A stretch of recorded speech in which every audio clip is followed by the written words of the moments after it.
Καλησπέρα στους φίλους μου και σε όλο τον κόσμο. Σας εύχομαι, φίλοι μου, να έχετε την υγεία σας και να πιστεύετε πολύ στο Θεούλη μας. Αυτά θέλω να σας πω. Τέλος πάντων, θέλω να σας πω μια ιστορία.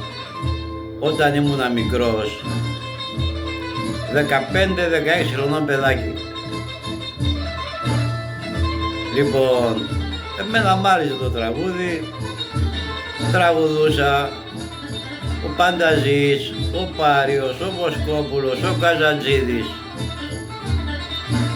δυο φιλαράκια εκείνα τα χρόνια.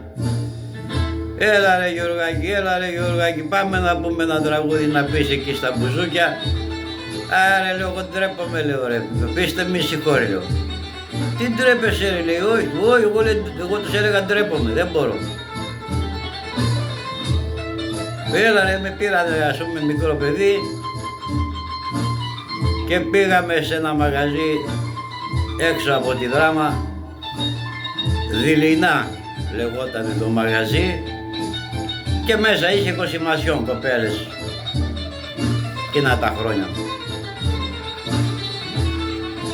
Εφόσον πιάσανε το αφεντικό που είχε το μαγαζί, τον μιλήσανε για μένα το φιλαράκι να πει ένα-δυο τραγουδάκια έτσι να τον ακούσουμε. Εγώ πάλι ντρεπόμουν, δεν ήθελα.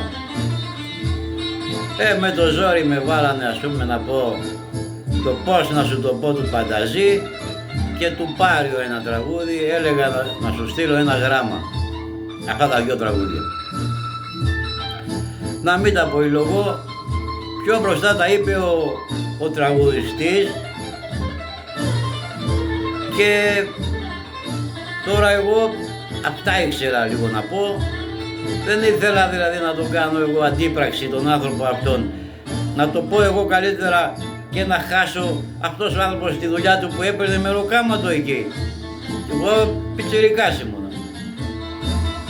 Να μην τα πω εγώ, φίλοι μου, εγώ το τραγούδι, τα δυο τραγουδάκια αυτά τα είπα χειρότερα από τον τραγουδιστή, για να μην χάσει τη δουλειά του ο άνθρωπος, που μπορούσα να τα πω πολύ καλύτερα από αυτόν.